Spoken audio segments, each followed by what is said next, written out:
यह सत्संग कैप्टन लालचंद जी द्वारा दादू गांव 13 मई 1998 में दिया गया है। शब्द है साधो गुरु का रूप लखाओ। राधा स्वामी। प्यारे सत्संगी भाई बहनों, अभी आपने डॉक्टर कमला से गुरु कबीर दास जी का यह शब्द सुना। इस शब्द में कबीर ने साधुओं को संबोधित किया है।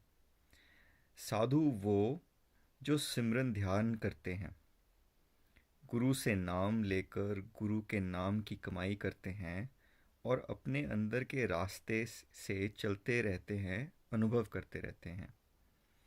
तो गुरु कबीर साधुओं के लिए यह कह रहे हैं, क्योंकि गुरु का रूप साधारण के लिए नहीं है।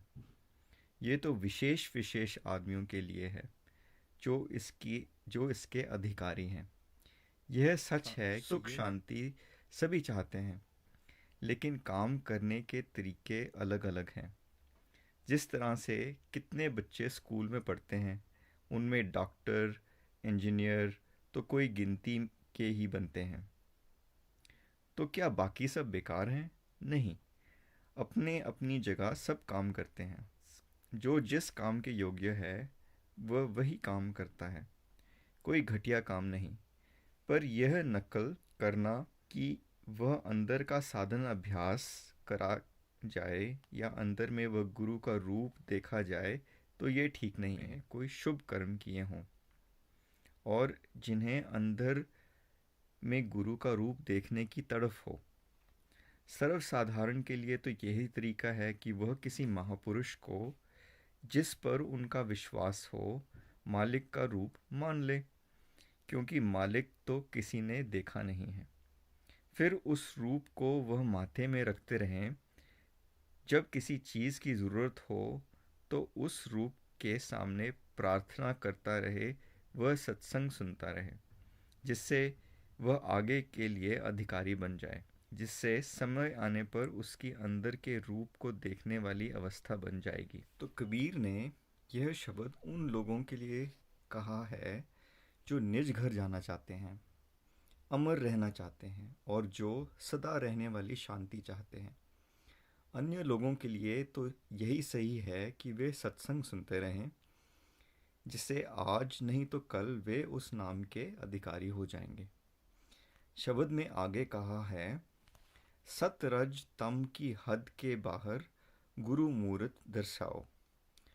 सतोगुण, रजोगुण और तमोगुण, ये 3 गुण हैं। सतोगुण जिसमें परमात्मा के नाम की भक्ति भाव की, उसके दर्शन की, प्रश्न की चर्चा की जाए, यानी सत में रहने की जो अवस्था है उस पर विचार किया जाए। रजोगुण जिसके अंदर तरह तरह के विचार उठे कि मेरा मकान बन जाए, मेरी दुकान बन जाए, मैं यह करूं, मैं वह करूं, यानी जो संकल्प विकल्प हम संसारी लोग करते हैं वह रजोगुण है। तमोगुण जिसमें मन कुछ करना नहीं चाहता, आलस्य रहता है, नींद आती है, तरह तरह के घटिया विचार आते हैं, तो यह तमोगुण है।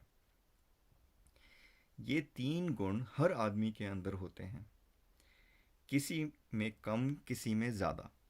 तो गुरु कबीर कहते हैं कि मैं जो आपको गुरु का रूप दिखाऊंगा वह सत, रज, तम, इन तीनों विचारों की हद के बाहर है, अर्थात वहाँ पर संकल्प विकल्प ही नहीं है।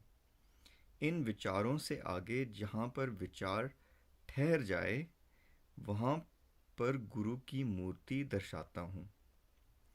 पहले दर्जे की मूर्ति देखने वालों के लिए यह पहला दर्जा है कि गुरु का स्वरूप सामने आ जाता है।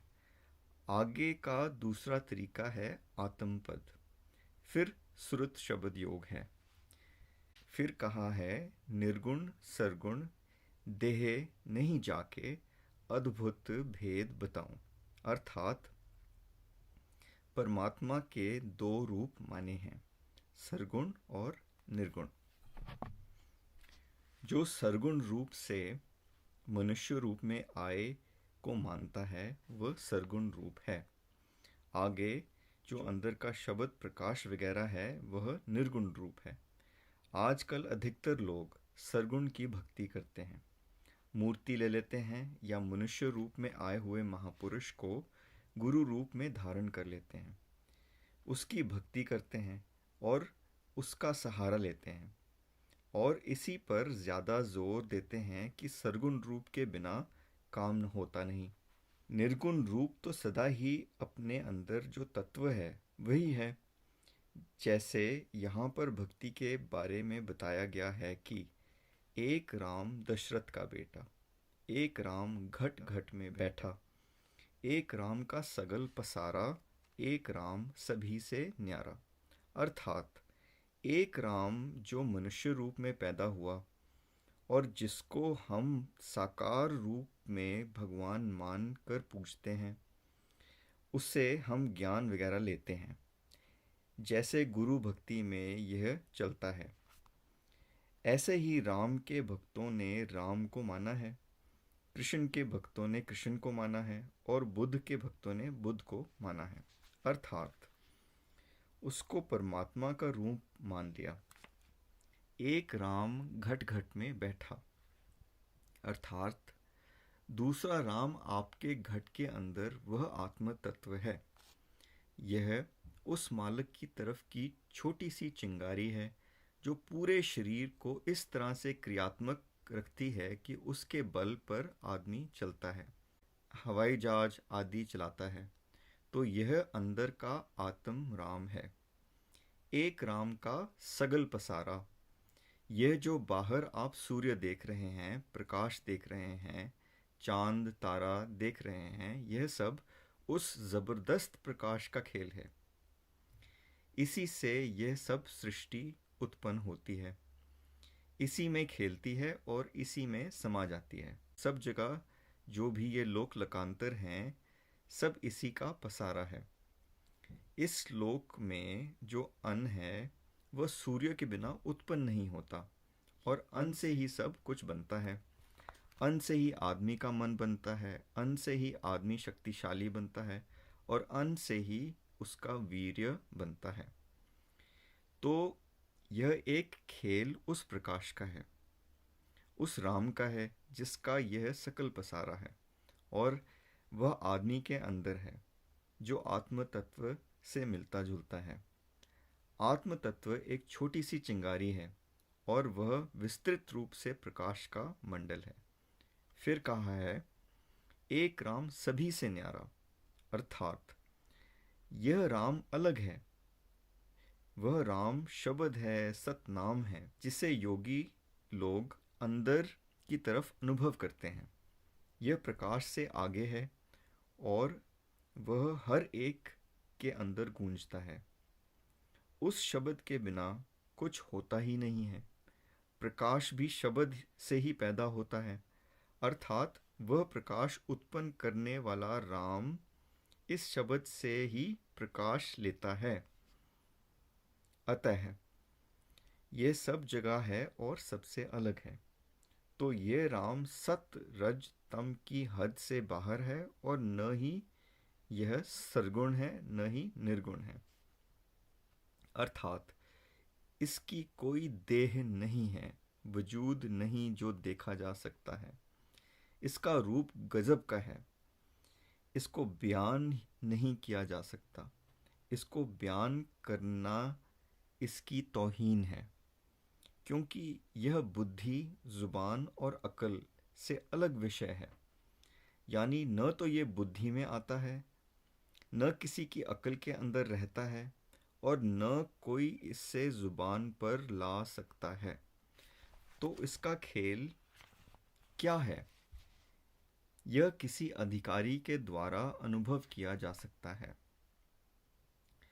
तो प्यारे सत्संगी भाई बहनों, जिसको बड़ा प्यार है, शौक़ है और जिसकी बड़ी लगन है कि मैं उसका अनुभव करूं, वह सद्गुरु की शरण में जाए, उसके दर्शन करे, उसके वचन सुने और उस पर अमल करे।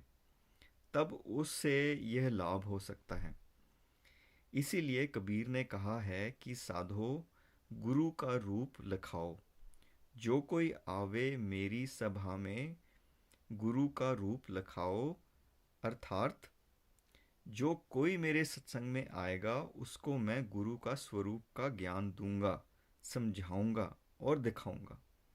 आगे कहा है, हाड मास नाड़ी नहीं जाके ताके रूप निभाओ। अर्थात वह शरीरधारी नहीं है, इसीलिए न तो उसके हार्ड मास है और ना ही वह जमता मरता है। ऐसे उस रूप को मैं आपको नमस्कार कराऊंगा और उसका सही रूप लिखाऊंगा। जैसे सदगुरु की कृपा से वाल्मीकि जो लूटपाट करते थे वह भ्रम के समान हो गए। उल्टा नाम जपत जग जानी, वाल्मीक हुए ब्रह्म समानी। कहा लग कहूँ नाम प्रभुताई, राम न सके नाम गुण गाई। यहाँ पर उल्टे नाम का यह अर्थ है कि इस नाम में सुरत से उल्टा यानी ऊपर की तरफ चढ़ना पड़ता है। आगे कहा है, सबका सब में सबसे न्यारा मरहम विचित्र बताऊं। अर्थात वह मालिक सबका है और उसका स्वरूप हम में बैठा हुआ है। अगर वह नहीं रहे तो यह शरीर नहीं रहेगा, और जो अंदर से वह शब्द वह राम नाम आ रहा है वह सबसे अलग है। मरम विचित्र बताऊं अर्थात यह भेद एक दिन में जानने की बात नहीं है। यह अवस्था एक दिन में बनने वाली नहीं है। जैसे कहा है, जल्दी करना शैतान का काम है। हर चीज़ का समय होता है। फसल का समय होता है। हर फसल हर समय में नहीं होती। इसी तरह इस ज्ञान का तरीका है, ढंग है, समय है।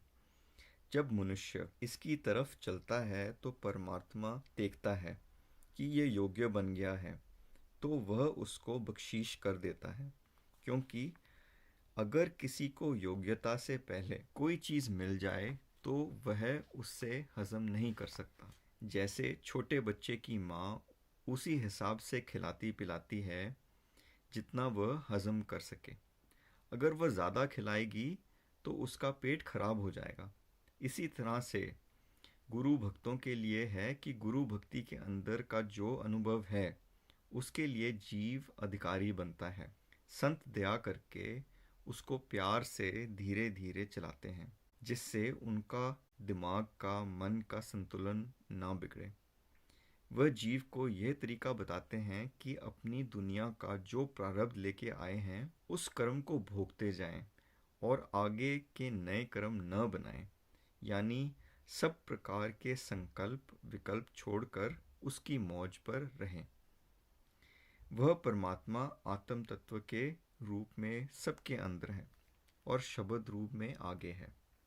फिर कहा है, रूप अरूप स्वरूप अनूपा निराकार ठहराऊं। अर्थात भगत जब अपने इष्ट का प्रेम से सुमरन ध्यान करने बैठता है तो उसके शरीर का ख्याल छूट जाता है और उसके मन में एकाग्रता आ जाती है। मन एकाग्र होते ही उसके सामने अपने इष्ट का स्वरूप आ जाता है। इसमें बड़ा अच्छा आनंद है। अर्थात यह त्रिकुटी का स्थान है और सब ज्ञान ध्यान यहीं से प्रकट होता है। यहीं से आगे चलने का रास्ता खुल जाता है और गुरु कृपा से उस मालिक का प्रकाश व शब्द रूप प्रकट होता है। तब उसका काम बन जाता है। आगे कहा है, राधा स्वामी चरण शरण बलिहारी।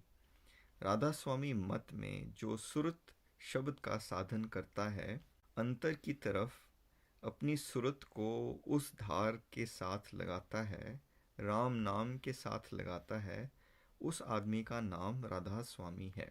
वह राधा यानी आत्मा को स्वामी यानी परमात्मा के साथ मिलाता है। यह चरण क्या है? साधन के समय अंदर से जो ज़बरदस्त ज्योति आती है वह गुरु के चरण है। जो प्यारा भगत साधन उस ज्योति का प्रकाश का अनुभव अपने अंदर करता रहता है, वह गुरु के चरणों तक पहुंचा हुआ है, अर्थात गुरु चरणों में पड़ा हुआ है। इस ध्यान से उसकी दुनिया बन जाती है। इसीलिए कबीर ने आम साधारण जीव के लिए यह नहीं कहा कि जो कोई आवे मेरी सभा में गुरु का रूप लखाऊं। ये गुरु का रूप तो उन विशेष लोगों के लिए है जो उसको देखना चाहते हैं और जो इसके अधिकारी हैं। अभी आप गुरु महिमा पर डॉक्टर कमला का एक शब्द और सुनिए। शब्द: मेरे सतगुरु परम दयाल काग से हंस बनाते हैं, लगा है गुरुओं का दरबार, भरा जहां भक्ति का भंडार। शब्द अनमोल सुनाते हैं कि मन का भरम मिटाते हैं। मेरे सतगुरु परम दयाल काग से हंस बनाते हैं। गुरु जी दे रहे सत का ज्ञान, वो रखते दीन दुखियों का ध्यान। वो अमृत घोल पिलाते हैं कि मन की प्यास बुझाते हैं। गुरु जी लेते नहीं कुछ दाम, वो रखते दीन दुखियों का मान। वो अपना माल लुटाते हैं, खजाना खूब लुटाते हैं। कर लो गुरु चरणों का ध्यान, ये कर रहे भगत तुमसे बयान। वो सारे दुख मिटाते हैं कि भव से पार लगाते हैं। यहाँ बताया है कि गुरु क्या करता है। वह हमारे बुरे विचार छुड़ा कर अच्छे विचार बनाकर हंस गति दे देता है। जैसे शहद की मक्खी घरेलू मक्खी की तरह कभी गंदगी पर नहीं बैठती, वह तो हमेशा फूल पर बैठती है और उसका रस ले लेती है। इसी प्रकार गुरु कृपा करके हमारे घटिया विचार को हटाकर बढ़िया विचारों की कलम लगा देते हैं। उनके पास ज्ञान का भंडार भरा पड़ा है। वह जीव को ऐसे अनमोल वचन कहते हैं जिसकी कोई कीमत नहीं है। इससे उनके सब भरम शंका मिट जाते हैं और मन साफ हो जाता है। वह दुखी जीवों को अपने गले लगाते हैं, उनको हौसला देते हैं, वह आशीर्वाद देते हैं जिससे उनकी ज़िंदगी खुशी से भर जाए। वह जीव को सत्य और असत्य का भेद बताते हुए कहते हैं कि इस शरीर में जो बोलता है वह सत है और यह शरीर का ढांचा असत है जो नष्ट हो जाता है। फिर कहा है, गुरु जी लेते नहीं कुछ दाम, अर्थात गुरु नाम भगवान का है। वह देता है, कुछ लेता नहीं है। अगर लेता है तो वह भगवान नहीं है, क्योंकि वह तो देने वाला है।